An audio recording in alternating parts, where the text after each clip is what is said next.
Hi there. In this demonstration, we're going to see how to conduct a hypothesis test for a difference in two means with respect to independent data. In other words, the data is not paired. And we're going to do this with Minitab. And we're actually going to be using, in this particular demonstration, raw data in the form of one column.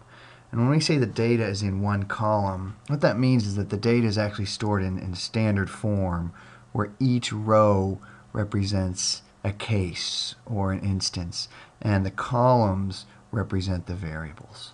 All right? And we'll get to more detail about that in a second. But let's speak about this problem in the context of example 1 from chapter 9.2. I have the data for the cholesterol levels of 10 men who took no specific drug, right? And then I'm basically testing the effectiveness of some drug here, right? And then I have 10 different men who took the drug, and these are their cholesterol levels, right? And you generally wouldn't have the sample statistics like the mean and standard deviation. But what you can see is that the mean for the no drug users is actually much greater than the mean from the drug users. But that's only for this sample. We want to test the claim that the population mean for no drug users is greater than the population mean for drug users. And we do this in the context of a difference, right? The mean from the no drug users subtract the mean of the drug users is greater than 0. So that's our claim, right? We're claiming that the mean difference is greater than 0, or the difference in means is greater than 0. All right, so we're going to do this with Minitab. So we're going to follow this first sequence of events here. So I'm going to go over to Minitab.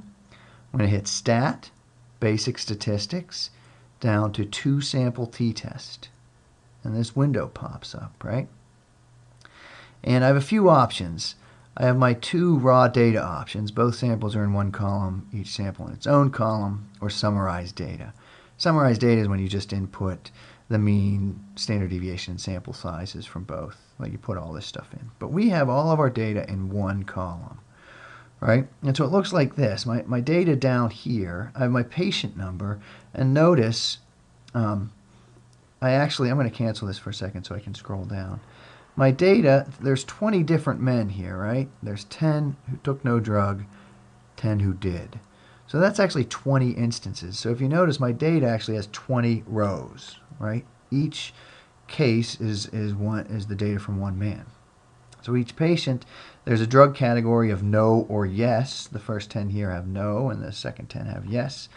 And then cholesterol are the actual cholesterol levels from those 20 different men. So that's what I mean by the data is in one column. Okay, so we're going to go back to our process here. We hit Stat, Basic Statistics, 2 sample T. Both samples are in one column, right? And so when you start here, these will be blank. I have already done this, so they're already preset. And in order to see your options, you actually have to put your cursor inside these boxes. So in this case, the sample, we're testing the cholesterol levels, right? So the samples, we're going to go to cholesterol and select that, right? But we're going to separate those cholesterol levels into 2 different categories as sample IDs. We're going to go with drug, right? We either have a yes or no in the drug column. So that's going to be my sample IDs. I select that. I go to my options. This is some confidence interval stuff that shows up in the output. We're worried about the hypothesis test. The hypothesized difference from the null hypothesis is 0, right? We're claiming that our difference is actually greater than 0. So when you come to our alternate hypothesis, you get to choose less than, not equal to, or greater than the hypothesized difference. We're claiming that the difference is greater than 0. So it's a right-tailed test. I click OK. I click OK again. And you get some output. The first thing it spits out is some sample data from your 2 samples. It gives you the mean, standard deviation, and the standard error of the mean for drug categories of no and yes, right? And then the difference we're looking at is the mean from the no group, right? So it's the mean cholesterol of the no group minus the mean cholesterol from the yes group, right? And the results of the t-test are down here. We have a test statistic of 2.47, but most important to us is the p-value, which is 0.012. Now, depending on your significance level, you may reject or fail to reject the null hypothesis. If we have a significance level of, say, 0.05, that's great. Our p-value is less than that, and we get to reject the null hypothesis. And we conclude that we have sufficient sample data to conclude that the mean population for all men who didn't take the drug is actually greater than the population mean for those who did take the drug. Right? Easy stuff once you get your data into the appropriate format.